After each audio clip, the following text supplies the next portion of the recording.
What's up, YouTube? This is Too Raw for TV. All right, so before I get into this video, I want to give a shout out to the brother Aaron for coming through once again with the $5 donation via the PayPal. It was a note saying, Mike, which Knicks team, in your opinion, was the greatest? The 1969-70 team, the 1972-73 team, or a non-championship team coached by Pat Riley? I think it was the 1969-70 team. Love to hear your opinion. Um, there have been some great teams. There were some great teams in the mid-1950s. Obviously, they didn't win any championships. 1990s, there were some great Knicks teams. I'm going to tell you an unsung Knicks team that, because of circumstance, wasn't able to quite show what they could do, and that was the 1997 Knicks. They won 57 games, but at one point, they were on pace to win 61, 62 games, 63 games, but they had some injury issues down the stretch with certain key players. And what messed that team up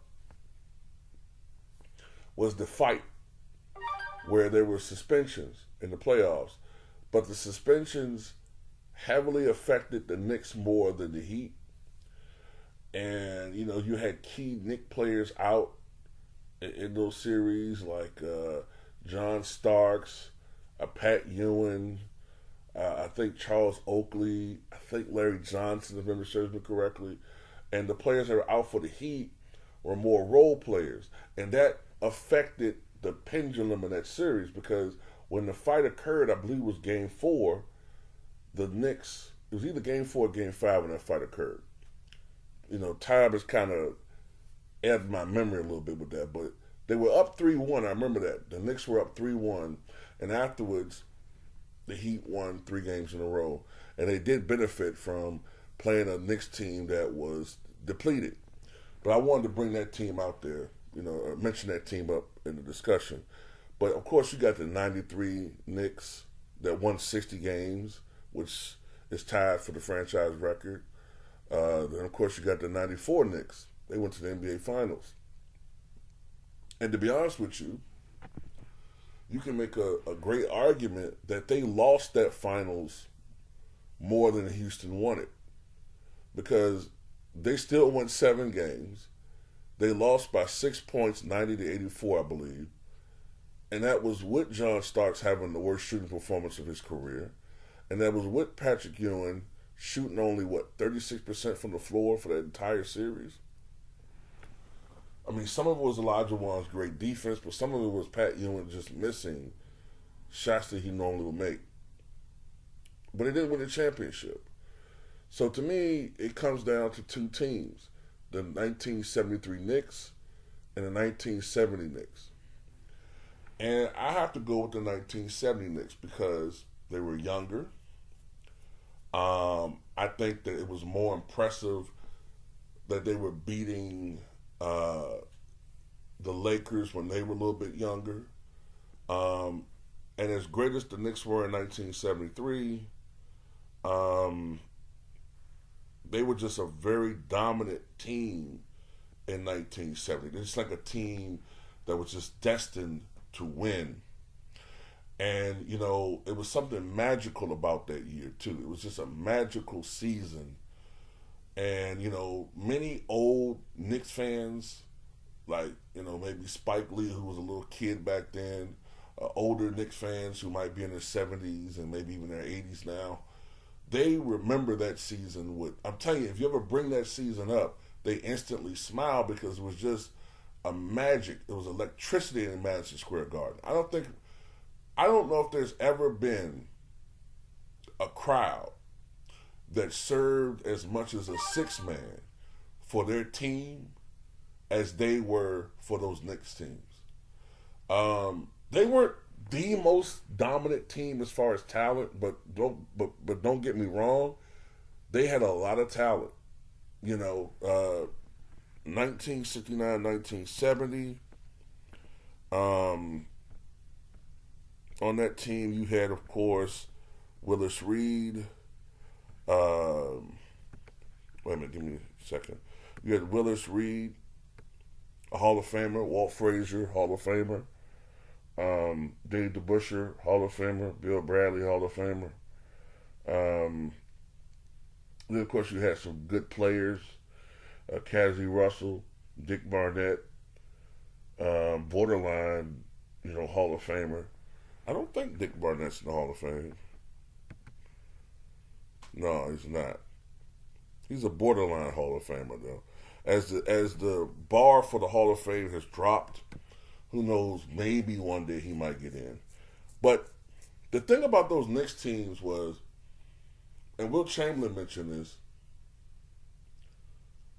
they were perhaps the best team as far as playing as a team, like everyone working as a cog in a machine, selflessness. They were the best team that he ever seen. They weren't the most talented team, but they were the best team where everybody was on the same page. Everybody, thought of the same accord. It was like everyone was at one out there on the basketball court. They were led. They had 6 players in double figures, and like I said before,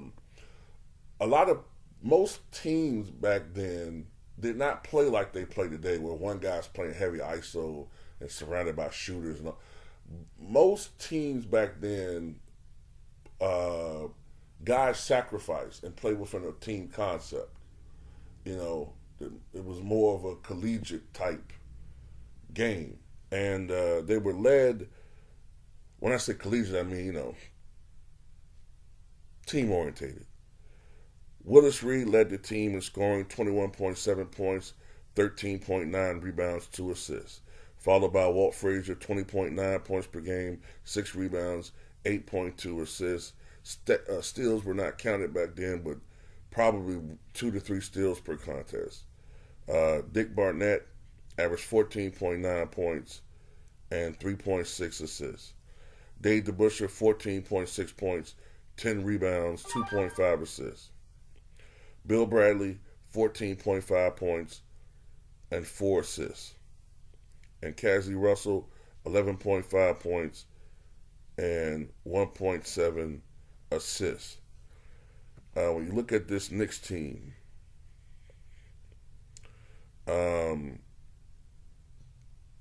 they averaged 115 points per contest,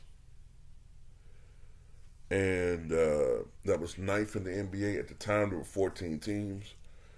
They gave up 105.9 points per contest, which was number 1 in the NBA. Back in those days, I think teams were averaging 117 points a game or something like that.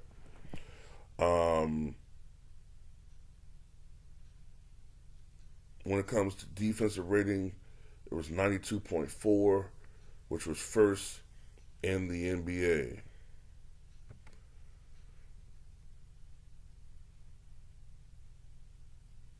Just checking out some stuff. They won 60 games that year, but they had until the Warriors broke this mark.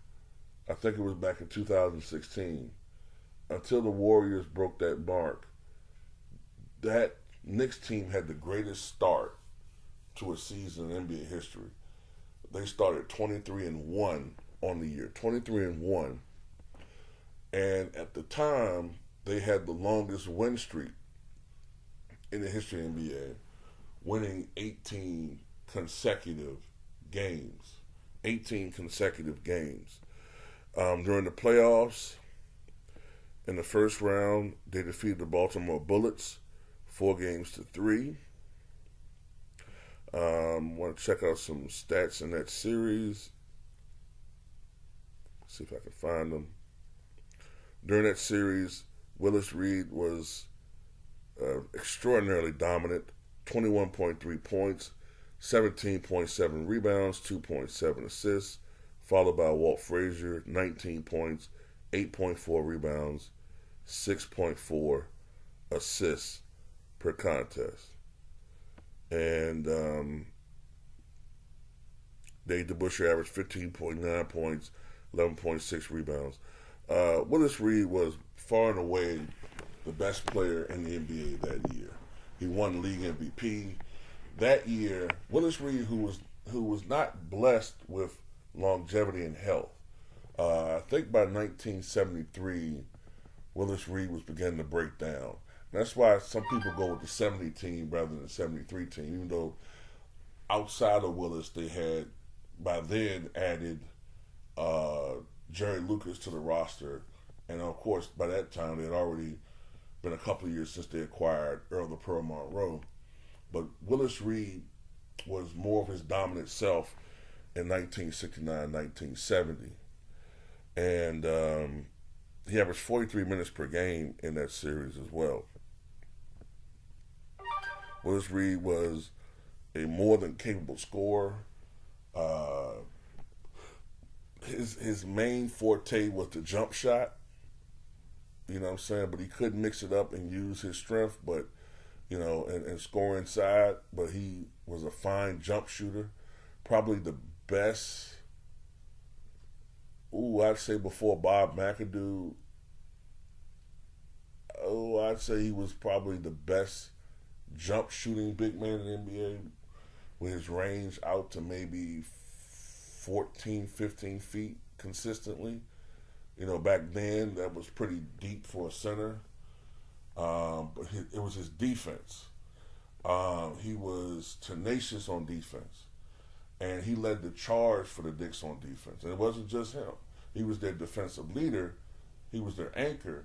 But he motivated other guys to go out there and play defense, as well as, of course, Walt Frazier, who identified himself, as a premier defender as well. So you had Walt Clyde Frazier on the perimeter, Willis Reed, in the pivot. Then you had Dave DeBusschere, who was a beast on the boards, and he was a good defender as well. And that motivated other people to, step up defensively. So they were a great, great team. The next round, they played against the Milwaukee Bucks and won that series 4-1. That's 1 year before they acquired. This was 1 year before they acquired Oscar Robertson, the Bucks. In that series, Willis Reed averaged 27.8 points, 12.2 rebounds, and 3 assists per contest. Dick Barnett had a strong series, averaging 17.6 points and 3.8 assists.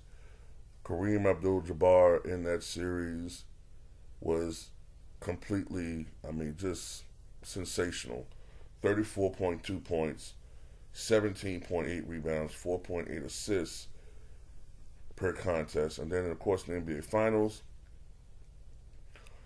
Willis Reed won the Finals MVP. And it was in Game 7, Willis Reed, who I think had gotten injured in Game 5, a torn thigh muscle, which today would keep a player out, obviously. I don't know what type of injections Willis Reed took, but whatever he took numbed his leg enough for him to go out there and play. The fact that he even came out there on the court completely blindsided the Lakers. Took him out of their game plan, just totally discombobulated them, and him knocking down his first 2 shots was it. The crowd was in a frenzy. The crowd was completely in ecstasy. It motivated the Knicks to go out there and just play and follow behind their leader. While he hit his first 2 shots, he did not score again, but it didn't matter because Walt Clyde Frazier had the best game of his career in that Game 7, 36 points. I believe he had 36 points, 7 rebounds. I believe he had 19 assists and 7 steals in that game. And I believe Willis Reed won MVP of that series. Let me make sure of that. Yeah, he won Finals MVP, averaging 23 points, 10.5 rebounds, and 2.8 assists. And when you look at what he did in Game 7, that sealed the deal. Even though statistically he only scored 4 points, what he did in that last game sealed the deal. Walt Frazier in that series had not been that great overall before that Game 7 performance. 17.6 points, 7.7 rebounds, 10.4 assists per contest. Dave DeBusschere, 19 points, 12.6 rebounds, 2.6 assists, and Dick Barnett, 18.6 points and 4.3 assists per contest. Jerry West averaged 31.3 points per game for the Lakers. Wilt Chamberlain, 23.3 points, including a 45-point effort in Game 6, and 24.1 rebounds and 4 assists for the Big Dipper. Elgin Baylor, 17.9 points, 11.3 rebounds, 4.7 assists. But it was just not enough, For the second year in a row, the Lakers would make it to the finals, but they were not able to come away with a championship. That Knicks team, to me, is the greatest Knicks team ever. But anyway, tell me what you guys think.